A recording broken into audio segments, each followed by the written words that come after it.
نحمده ونصلي على رسوله الكريم أما بعد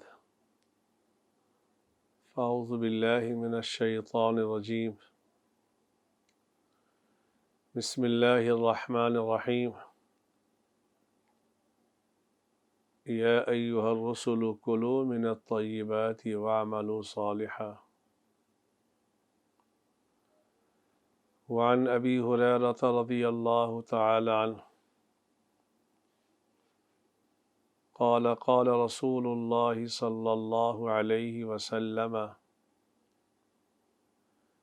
إن الله طيب لا يقبل إلا طيبا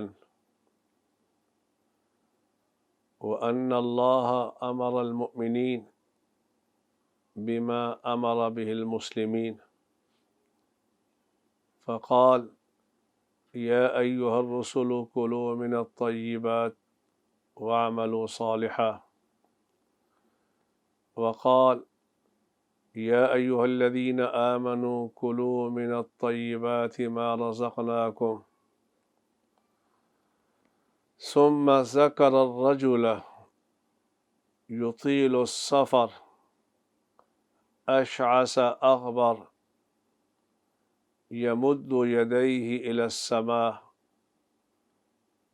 يا رب يا رب ومطعمه حرام ومشربه حرام وغذي بالحرام فأنى يستجاب لك أو كما قال عليه الصلاة والسلام يا رب صل وسلم دائما أبدا على حبيبك خير الخلق كلهم۔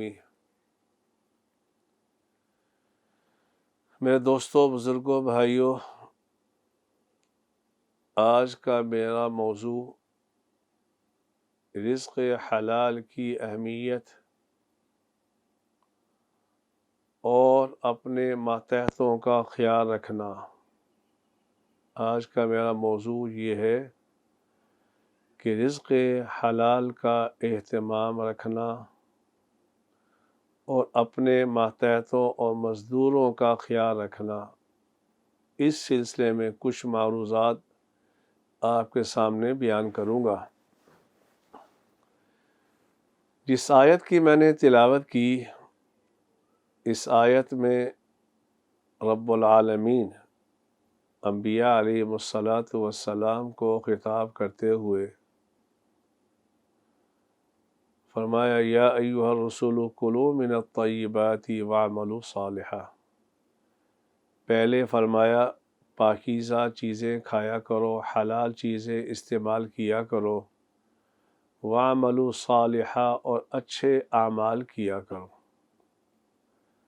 یہ بتاتا جاؤں انبیاء علیہم السلام سے حرام کا کھانا، اس کا تو شبہ بھی نہیں کیا جا سکتا۔ انبیاء علیہم السلام کبھی بھی یہ عمل نہیں کر سکتے کہ وہ حرام غذا استعمال کرے، ممکن ہی نہیں ہے۔ لیکن بسا اوقات خطاب انبیاء علیہم السلام کو ہوتا ہے اور مراد امت ہوتی ہے۔ تو یہاں رب العالمین نے فرمایا کہ کلوا من الطیبات، پاکیزہ چیزیں کھایا کرو، واعملوا صالحا اور اچھے اعمال کیا کرو۔ اس سے معلوم ہوا اعمال صالحہ کرنے میں رزق حلال کو بڑا عمل دخل ہے۔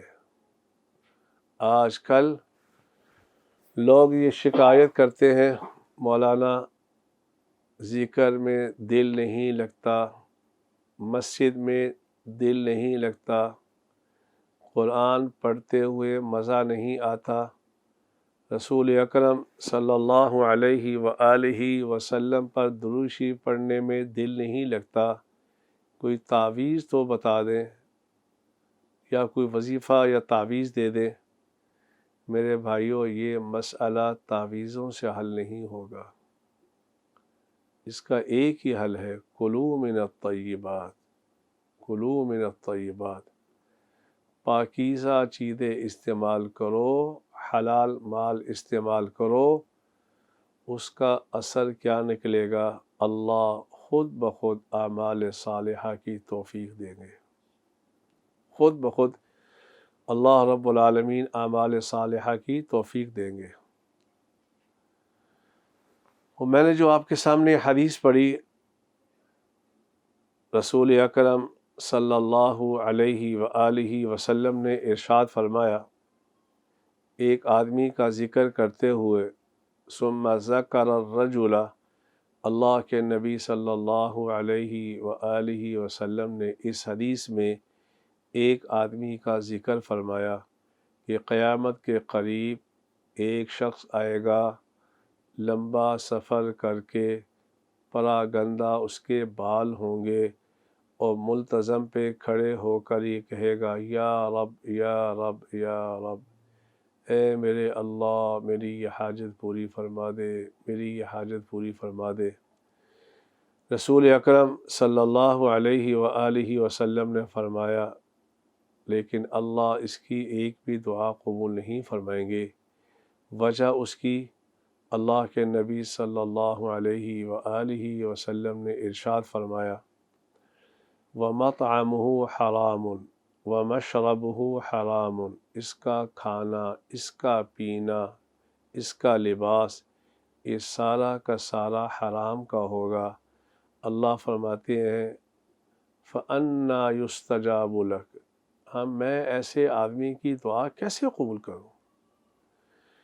اس سے معلوم ہوا کہ اعمال صالحہ کرنے کے لیے رزق حلال کا بہت زیادہ عمل دخل ہے۔ مجھے ایک بات یاد آ گئی، اس حدیث کے ذیل میں یا رب کے ذیل میں حضرت امام جعفر صادق رضی اللہ تعالی عنہ کی بات نقل کی ہے ملا علی قاری نے۔ عجیب بات، اس کو پلے باندھ رہے، اس پہ عمل بھی کرنا۔ امام جعفر صادق رضی اللہ تعالی عنہ نے فرمایا، اگر کسی آدمی کو کوئی مصیبت لاحق ہو گئی یا کسی پریشانی کا سامنا ہونے لگے، تو اسے چاہیے، جیسے کہ آج کل کرونا کی وبا آئی ہوئی ہے، تو حضرت امام جعفر صادق رضی اللہ تعالی عنہ نے فرمایا، یہ شخص 5 مرتبہ یہ کہے، ربنا ربنا ربنا ربنا ربنا، اے میرے رب اے میرے رب اے میرے رب، اس کے بعد جو بھی دعا کرے گا اللہ اس کی دعا کو رد نہیں فرمائے گا۔ اور دلیل بڑی قوی دی ہے، دلیل یہ ہے کہ حضرت عمران کا جو واقعہ آیا، اس کے اندر حضرت زکریا نے کہا، ہنالک دعا زکریا ربہ قال ربی حب لی من لدنک قال ربی حب لی، وہاں بھی انہوں نے رب کے ساتھ اللہ کو پکارا، اللہ نے ان کی دعا کو قبول فرما لیا۔ کوئی بھی مصیبت آ جائے، کسی قسم کی کیفیت آ جائے، کوئی غم آ جائے، تو اس کا حل یہ ہے کہ 5 مرتبہ انسان یہ کہے، ربنا ربنا ربنا ربنا ربنا، اس کے بعد اپنی مصیبت، اپنی حاجت اللہ کے سامنے پیش کرے، اللہ اس کی مصیبت کو، اس کی حاجت کو پورا فرما دیں گے۔ اور یہ بھی بتاتا جاؤں، جتنے بھی انبیاء علیہم الصلاۃ والسلام اس دنیا میں تشریف لائے، سب ہی کام کیا کرتے تھے۔ کسی کا پیشہ بکریاں چرانے کا تھا، کسی کا پیشہ زرع بنانے کا تھا، تو تمام انبیاء علیہم الصلاۃ والسلام نے کام کیا ہے۔ تو یہ کام کرنا، رزق حلال تلاش کرنا، یہ بھی ایک فریضہ ہے، یہ بھی ایک عبادت ہے۔ مجھے ایک واقعہ یاد آ گیا. پہلے زمانے میں، اب تو کبھی دیکھنے میں نہیں آیا، پہلے زمانے میں مساجد میں مسافر آیا کرتے تھے. عشاء کی نماز کے بعد مسجد کے امام صاحب عموماً اعلان کیا کرتے تھے نمازیوں کے سامنے کہ ایک مسافر آیا ہے، اس کے کھانے کا نظم کر دینا. چنانچہ ایک مسجد میں ایک مسافر آیا تو مولانا صاحب نے اعلان کیا مسافر آیا ہے، اس کے کھانے کا نظم کوئی کر دے تو بہت اجر کی بات ہے.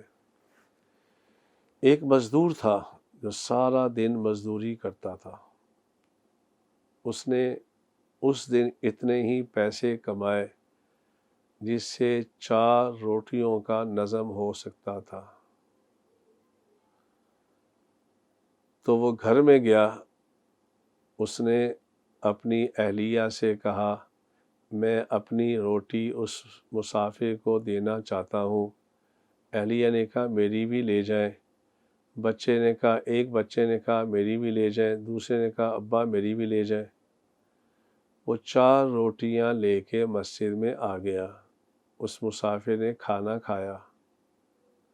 اگلے دن پھر یہ مزدور عشاء کی نماز پڑھنے گیا تو مولانا صاحب نے اعلان فرمایا کہ وہ مسافر آج بھی ادھر ہی ہے، اس کے کھانے کا نظم کر لیا جاوے. چنانچہ یہ شخص مزدور اپنے گھر میں گیا تو 3 روٹیاں لے کے آیا. چھوٹا بچہ مزید بھوک برداشت نہیں کر سکتا تھا. اہلیہ نے کہا 3 لے کے چلے جاؤ. 3 لے کے چلے گئے. اگلے دن پھر وہی مسافر اسی مسجد میں، پھر اعلان ہوا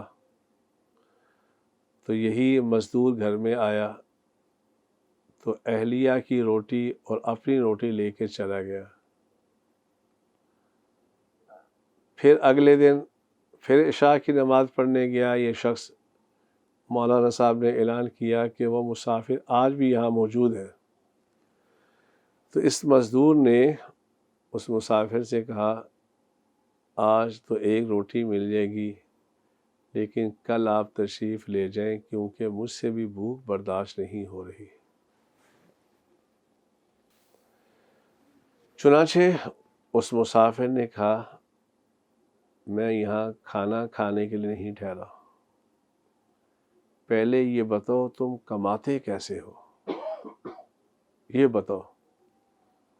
اس نے کہا اس کی کیا وجہ ہے؟ کہا پہلے دن تو 4 روٹی لے کے آیا تھا، اس رات مجھے رسول اللہ صلی اللہ علیہ وسلم کا دیدار 4 مرتبہ ہوا. دوسرے دن تو 3 روٹیاں لے کے آیا، میں نے 3 روٹیاں کھائی، رسول اللہ صلی اللہ علیہ وسلم کا دیدار 3 مرتبہ ہوا.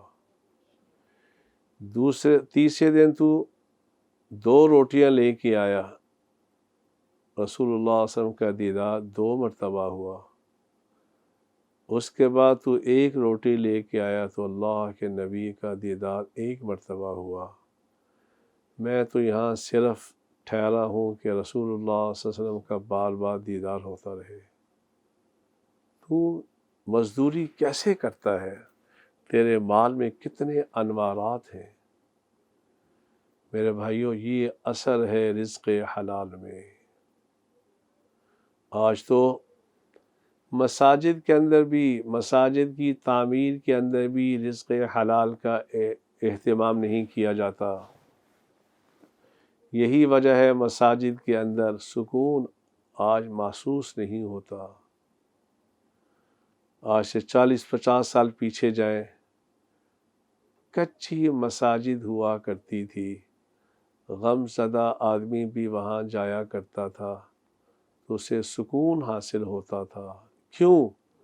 اس لیے کہ اس کی بنیاد مال حلال پہ ہوا کرتی تھی. اس مال حلال کا اہتمام اللہ کے گھروں میں آج تو ہم لوگوں نے اس کا اہتمام ترک کر دیا.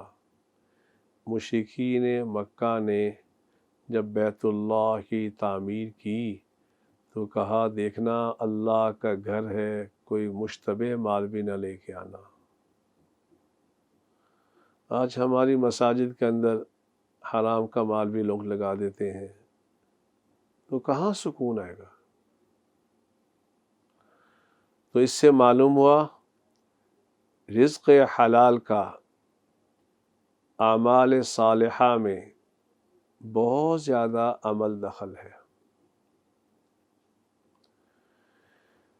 دوسری بات، ہم اپنے مزدوروں کا، ملازمین کا، گھر میں کام کرنے والوں کا خیال نہیں رکھتے۔ خیال کیا رکھنا، اللہ کی قسم ہم ان کو انسان بھی نہیں سمجھتے۔ میں نے ایک دفعہ گیا ایک ساتھی کے ساتھ، مجھے نہیں پتا تھا اس کا سٹائل ہی ہوگا، تو وہ چارپائی پہ بیٹھا، اپنے فارم ہاؤس میں گیا تو اس کے جو وہاں ملازم تھے، مزدور تھے، وہ زمین پہ، کچی زمین پہ بیٹھے۔ یہ تکبر اللہ کو پسند نہیں ہے، یہ ناز میرے رب کو پسند نہیں ہے۔ وہاں نیاز ہی نیاز چلتی ہے، ناز نہیں چلتا۔ تو مزدوروں کا خیال رکھنا، گھر میں کام کرنے والوں کا خیال رکھنا۔ مجھے رسول اکرم صلی اللہ علیہ وسلم کا وہ عمل یاد آ گیا۔ ایک صحابی رضی اللہ تعالی عنہ رسول اکرم صلی اللہ علیہ وسلم کے لیے کھانا پکا کے لے کے آئے، خادم۔ تو اللہ کے نبی صلی اللہ علیہ وسلم نے سب سے پہلے لقمہ توڑ کر اس کے منہ میں ڈالا، اور آپ نے کیا ارشاد فرمایا؟ فرمایا آگ اور دھواں تو یہ برداشت کرے، مزے ہم اکیلے لیں۔ اس لیے ملازمین کا خیال رکھو، ملازمین کا خیال رکھو۔ ہمارے ہاں جو کھانا بچ جاتا ہے، 2-3 دن کا باسی ہوتا ہے، ہم اپنے گھروں میں کام کرنے والوں کو وہ دیتے ہیں۔ میرے بھائیوں، یہ انسانیت نہیں ہے، یہ انسانیت نہیں ہے۔ ان مزدوروں کا خیال رکھو۔ رسول اکرم صلی اللہ علیہ وآلہ وسلم کی آخری نصیحت، اللہ کے نبی صلی اللہ علیہ وسلم کی آخری نصیحت اس دنیا سے جب محمد عربی صلی اللہ علیہ وسلم تشریف لے کے جا رہے تھے، آپ کی زبان اطہر پہ کیا تھا؟ الصلاۃ الصلاۃ الصلاۃ وما ملکت ایمانکم۔ صحابہ، نماز کا اہتمام رکھنا، نماز کا اہتمام رکھنا، نماز کا اہتمام رکھنا۔ وما ملکت ایمانکم، اور اپنے ماتحتوں کا بھی خیال رکھنا، اپنے ماتحتوں کا بھی خیال رکھنا۔ ہماری جو عزت ہے، ہماری جو چدراہٹ ہے، یہ ان مزدوروں کی وجہ سے ہے۔ اگر یہ کام کرنا چھوڑ دیں، فیکٹری بند ہو جائیں گی، گھر کا نظام ختم ہو جائے گا۔ ان کا خیال رکھنا۔ اور رسول اکرم صلی اللہ علیہ وآلہ وسلم نے فرمایا، مزدور کو پسینہ خشک ہونے سے پہلے پہلے اجرت دے دیا کرو، اجرت دے دیا کرو۔ اور خصوصاً رمضان کے مہینے میں حضور اکرم صلی اللہ علیہ وآلہ وسلم نے جو آپ نے شعبان کے آخری ایام میں ایک خطبہ ارشاد فرمایا، اس میں آخری جملہ آپ نے یہ بھی فرمایا کہ اپنے ماتحتوں کے ساتھ نرمی کا معاملہ کرنا، اپنے ملازمین کے ساتھ نرمی کا معاملہ کرنا۔ اگر عام دنوں میں 8 گھنٹے ان سے کام لیا کرتے تھے، رمضان میں 2 گھنٹے کم کر لینا۔ یہ ہے انسانیت کی ہمدردی۔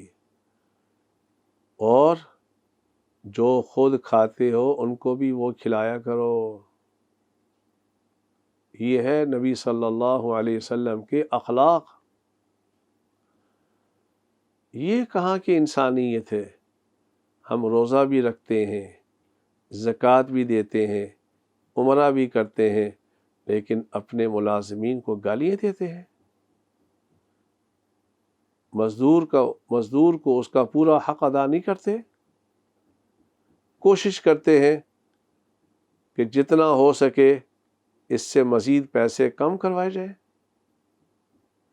میرے بھائیو، ایسا نہ کرو۔ یہ عزت اس کے ہاتھ میں ہے۔ وَتُعِزُّ مَن تَشَاءُ وَتُذِلُّ مَن تَشَاءُ۔ وہ جسے چاہے عزت دے دے، جسے چاہے ذلت دے دے۔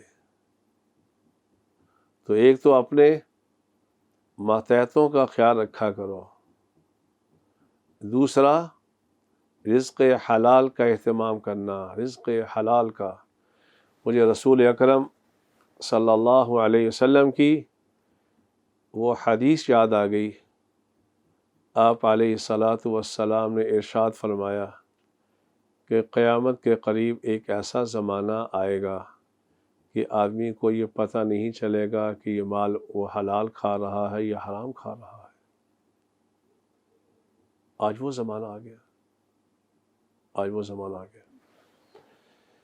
ہمارے اکابرین سے حضرت مولانا احمد علی لاہوری رحمہم اللہ تعالی، حضرت مولانا احمد علی لاہوری رحمہم اللہ تعالی اسی لاہور کے قبرستان میں مدفون ہیں۔ وہ کسی کے ہاں کھانا نہیں کھایا کرتے تھے۔ ہمارے ہاں تو یہ ہوتا ہے، ہمیں جہاں یقین بھی ہوتا ہے کہ اس کا مال حرام کا ہے، بڑا افسر ہے، پتہ ہے مال یہ حرام کا مال اس کے پاس ہے، ہم وہاں جاتے ہیں، افطاری کے اندر شامل ہوتے ہیں، خوب کھانا کھاتے ہیں۔ میرے بھائیوں، کیا فائدہ ہوا اس روزے کا؟ جہاں ہمیں یقین ہے کہ جہاں ہم جا رہے ہیں اس کا مال 100% حرام کا ہے، پھر بھی سارا دن روزہ رکھ کر وہاں جا کے افطاری کر لینا، یہ کہاں کی عقل مندی ہے؟ تو مولانا احمد علی لاہوری نور اللہ مرقدہ کی عادت مبارکہ یہ تھی، جب وہ بیان کے لیے کہیں تشریف لے کے جایا کرتے تھے تو اپنے رومال کے ساتھ اپنے چنے خود باندھ کے لے کے جایا کرتے تھے، تاکہ بیان کے بعد، واعظ کے بعد میں اپنے چنے استعمال کروں، اور اپنا کرایہ خود لگا کے جایا کرتے تھے۔ آج تو علماء کرام کہتے ہیں ہمارا مینیو یہ ہوگا، ہم اتنے پیسے لیں گے تب واعظ کرنے کے لیے آئیں گے، اس لیے اس واعظ میں اثر بھی کچھ نہیں ہوتا۔ تو حضرت لاہوری رحمہم اللہ تعالی کا یہ نظریہ، حضرت رحمہم اللہ تعالی کا معمول تھا۔ تو ایک دفعہ کسی بڑے آدمی نے کہا، حضرت آپ نے کھانا میرے یہاں کھانا ہے۔ حضرت نے فرمایا نہیں میں کہیں نہیں کھاتا۔ اس نے بڑا اصرار کیا۔ جب کھانا شروع کیا، حضرت لاہوری نور اللہ مرقدہ نے لقمہ توڑا، منہ کی طرف لے کے گئے، نیچے رکھ دیا۔ اس نے کہا حضرت کیوں نہیں کھا رہے؟ کہا مجھے اس لقمے سے زنا کی بو آ رہی ہے۔ اس نے کہا حضرت کیا فرما رہے ہیں؟ کہا میں سچ کہہ رہا ہوں۔ کہا میری بیٹی نے روٹی بنائی ہے؟ کہا مجھے نہیں پتا۔ اس نے اپنی بیٹی کو بلایا کہ روٹی کس نے بنائی ہے؟ کہا ابا میں روٹی پکانے کے لیے گئی تھی تو ایک بڑی خاتون پاس سے گزری، اس نے کہا بیٹا میں تجھے پکا دیتی ہوں۔ اس کو بلایا، کہاں سے آ رہی تھی؟ کہا میں زنا کروا کے آ رہی تھی۔ یہ لوگ تھے جو رزق حلال کا بڑا اہتمام کیا کرتے تھے۔ اور مجھے رسول اکرم صلی اللہ علیہ وآلہ وسلم کی حدیث یاد آ گئی۔ یہ حدیث پڑھ کے میرے تو رونٹے کھڑے ہو گئے، ہمارا بنے گا کیا؟ آپ علیہ الصلاۃ والسلام نے ارشاد فرمایا، اگر کسی شخص نے لباس خریدا اور اس کے اندر 9 درہم حلال کے تھے، 1 حرام کا درہم تھا، اس سے 10 درہموں سے اس نے اپنا لباس خریدا، اللہ ایسے شخص کی نماز کو قبول نہیں فرمائیں گے۔ اللہ ایسے شخص کی نماز کو قبول نہیں فرمائیں گے۔ اس کا بڑا اہتمام کرنا چاہیے۔ ہمارے ہاں تو اس کی پرواہ نہیں کی جاتی، تعلقات کو استعمال کیا جاتا ہے، حلال حرام کی فکر نہیں ہوتی۔ ایک دفعہ حضرت تھانوی نور اللہ مرقدہ 1700 کتابوں کے مصنف، 1700 کتابوں کے مصنف، تقویٰ دیکھیں۔ ایک دفعہ اسٹیشن پہ کھڑے تو اپنا جو سامان تھا اس کو تلوا رہے تھے، کہیں اس کا وزن زیادہ ہوا تو میں زیادہ کے پیسے پے کر دوں گا۔ تو ایک شخص اوپر سے آ گیا، اس نے کہا حضرت آپ کیسے؟ کہا مجھے شک ہے کہ میرا وزن کچھ زیادہ ہے، تو اگر زیادہ ہے تو میں اس کے پیسے ادا کر دوں۔ اس نے کہا حضرت آپ کو پرواہ کرنے کی ضرورت نہیں ہے، میں اس گاڑی میں گارڈ ہوں، تو آپ سے کون پوچھے گا؟ کہا تو کہاں تک میرے ساتھ جائے گا اس گاڑی میں؟ کہا فلاں اسٹیشن تک میں آپ کے ساتھ ہوں، آپ سے کوئی نہیں پوچھے گا۔ کہا پھر اس کے بعد کیا ہوگا؟ کہا جو دوسرا گارڈ آ جائے گا میں اس کو بتا دوں گا، وہ بھی آپ سے نہیں پوچھے گا۔ کہا اس کے بعد؟ کہا اس کے بعد آپ کا سفر ختم ہو جائے گا۔ کہا نہیں، میرا سفر تو پھر بھی جاری رہے گا، جب تک میں جنت میں داخل نہ ہو جاؤں میں سفر میں ہی چل رہا ہوں۔ دیکھیں کتنا اہتمام۔ حضرت تھانوی نور اللہ مرقدہ کے خلفاء میں سے ایک بہت بڑے خلیفہ حضرت کے ہاں حاضر ہوئے اور اپنے بچے کو بھی ساتھ لے کے گئے۔ دیکھیں اللہ والوں کا کتنا اہتمام ہوا کرتا تھا رزق حلال کے لیے۔ تو حضرت تھانوی نور اللہ مرقدہ نے اس خلیفہ سے پوچھا، یہ جو بچہ آیا ہے، تیرے ساتھ بچہ ہے، آپ نے اس کا کرایہ پورا دیا ہے؟ اس کی عمر کتنی ہے؟ کہا حضرت اس کی عمر تو 13 سال ہے، لگتا ہے 12 سال کا، اور 12 سال کے آدمیوں بچوں کا کرایہ آدھا ہوتا ہے، تو میں آدھا دے کے آیا ہوں۔ حضرت نے فرمایا اچھا عمر ہے 13 سال، لگتا ہے 12 سال کا، اور تو کرایہ دے کے آیا آدھا۔ اسی وقت خلافت سلب کر لی کہ جس کو حلال حرام کی تمیز ہی نہیں ہے میں اسے کیسے خلافت دے سکتا ہوں؟ تو اس لیے میرے دوستو رزق حلال کا اہتمام کیا کرو، اپنے بچوں کو بھی حلال کھلاؤ۔ کوئی زمانہ تھا جب ماں کے پیٹ میں بچہ ہوا کرتا تھا تو ماں مشتبہ مال بھی استعمال نہیں کیا کرتی تھی۔ حرام تو درکنار، جس مال میں اشتباہ ہوا کرتا تھا وہ بھی استعمال نہیں کیا کرتی تھی۔ کیوں؟ تاکہ آنے والے بچے پہ اس کا اثر نہ پڑے۔ آج جو ہماری اولاد نافرمان بن چکی ہے، گستاخ بن چکی ہے، خدا کے باغی بن چکے ہیں، یہ مسئلہ وظیفوں سے حل نہیں ہوگا۔ اس کی وجہ مجھے شیخ سعدی رحمہ اللہ تعالیٰ کا وہ شعر یاد آ گیا۔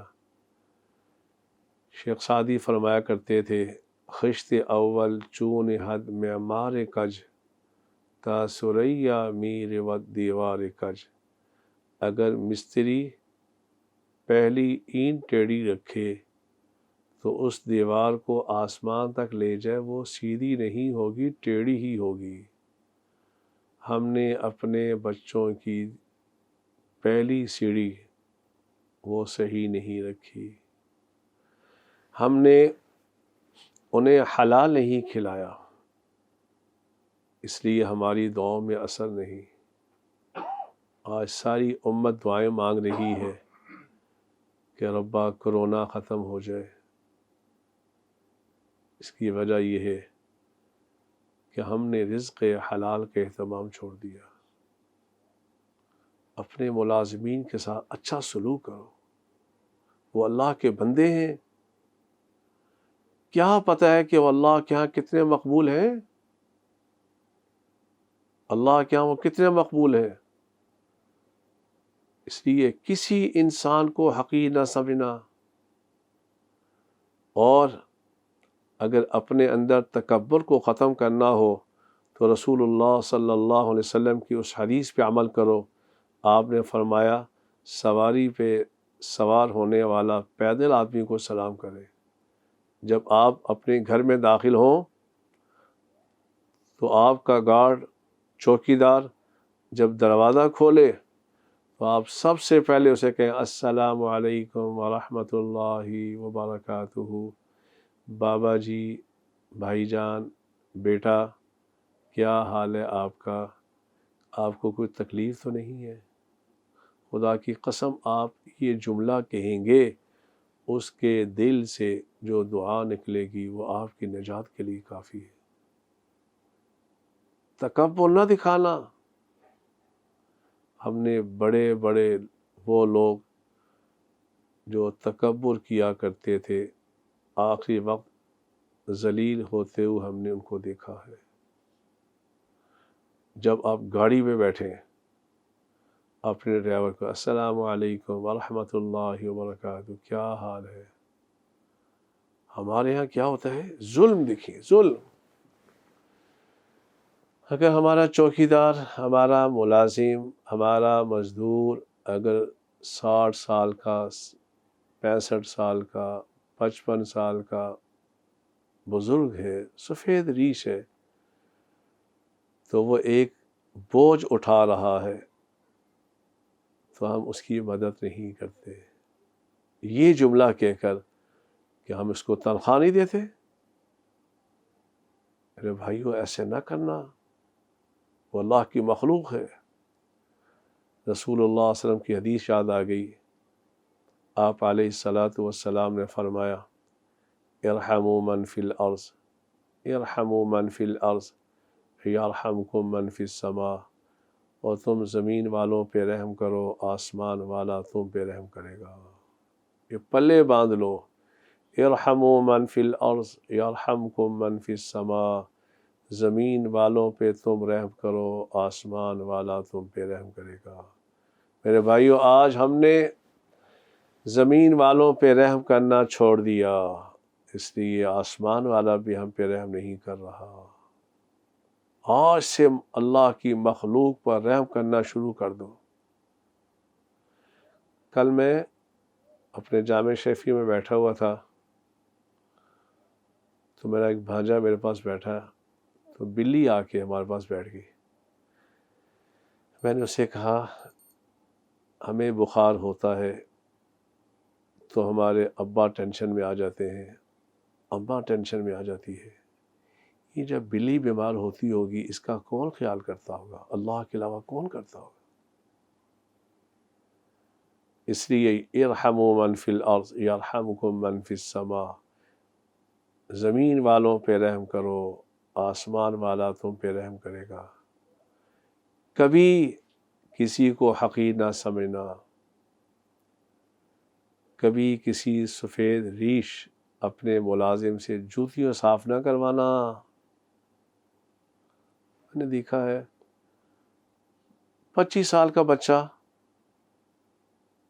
نواب کا بیٹا، 60 سال بوڑھا ملازم، اس کو کہتے ہیں بابا یہ جوتے صاف کر کے لے آؤ۔ اللہ، ڈر لگتا ہے کہیں آسمان نہ پھٹ پڑے، آسمان نہ پھٹ پڑے۔ بچوں کی تربیت کرو، بیٹا وہ ہمارے ملازم نہیں ہے، وہ بھی اللہ کی مخلوق ہے، اللہ کا شکر ادا کرو کہ وہ آپ کے کام میں آپ کا تعاون کرتے ہیں۔ اللہ رب العالمین ان باتوں پر مجھے بھی عمل کرنے کی توفیق عطا فرمائے۔ الحمدللہ رب العالمین والصلاة والسلام علی سید الانبیاء والمرسلین۔ ربنا آتنا فی الدنیا حسنہ وفی الآخرۃ حسنہ وقنا عذاب النار وادخلنا الجنۃ مع الابرار یا عزیز یا غفار یا رب العالمین۔ اے اللہ تیرا کھرب بار شکر، اے اللہ تیرا کھرب بار شکر، تو نے حرمین شریفین کو دوبارہ آباد فرما دیا۔ اے اللہ تیرا شکر ہے، شکر ہے، شکر ہے، ہم جیسے ذلیل کمینے لوگوں کی دعاؤں کو تو نے سن لیا۔ آج حرمین شریفین کے دروازے کھل چکے ہیں، اے اللہ تیرا شکر ہے۔ اے اللہ ایسے ہی وہ کشمیر کے مظلوم مسلمان جو 10 مہینے سے محبوس ہیں، اس کے اندر بزرگ بھی ہیں، خواتین بھی ہیں، میری مائیں بھی ہیں، بہنیں بھی ہیں، اے اللہ ان کی مدد فرما دے، اے اللہ ان کی مدد فرما دے، اے اللہ جو ان پہ ظلم کر رہے ہیں، اے اللہ اپنے عذاب کا کوڑا ان پہ جاری فرما دے، اے اللہ مودی کو ذلیل فرما دے، ذلیل فرما دے، ذلیل فرما دے۔ آج وہ ہماری بہنوں کی عزت کے ساتھ کھیل رہا ہے۔ ربا ہم بے بس ہو چکے ہیں، اے اللہ ہم بے بس ہو چکے ہیں، اے اللہ ہم بے بس ہو چکے ہیں۔ تو بے بس نہیں ہے، تو ہر چیز پہ قادر ہے، تو ہر چیز پہ قادر ہے۔ اے قادر مطلق ذات ہماری فریادوں کو پورا فرما دے۔ اے اللہ آج مساجد میں جا کر دل خوش ہوا، جمعے میں ویسے ہی لوگ آئے جیسے پہلے آیا کرتے تھے۔ اے اللہ تیرا شکر ہے، تو نے ہماری مساجد کو آباد فرما دیا، تو نے ہماری مساجد کو آباد فرما دیا۔ اے اللہ ہمارے رمضان کے روزوں کو قبول فرما لے، ہماری تراویح کو قبول فرما لے۔ اے اللہ جتنے بھی دنیا سے مسلمان مرد، خواتین، بچے جا چکے ہیں، ربا سب کی بخشش فرما دے، سب کی بخشش فرما دے، سب کی بخشش فرما دے۔ اے اللہ ہمیں مانگنا نہیں آتا، بن مانگے عطا فرما دے۔ اے اللہ ہمیں مانگنا نہیں آتا، ہمیں تو تیری بارگاہ میں مانگنے کے آداب کا پتہ نہیں ہے، ہم تو اس قابل نہیں ہیں کہ اس گنہگار زبان سے تیرا نام بھی لے سکیں۔ ربا تیرا کتنا بڑا احسان، تو نے ہمیں رسول اللہ صلی اللہ علیہ وسلم کو امتی بنایا ہے، رسول اللہ کو امتی بنایا ہے۔ اے اللہ ہماری دعاؤں کو قبول فرما لے۔ وصلی اللہ تعالی علی خیر خلقہ محمد وعلی آلہ واصحابہ اجمعین برحمتک۔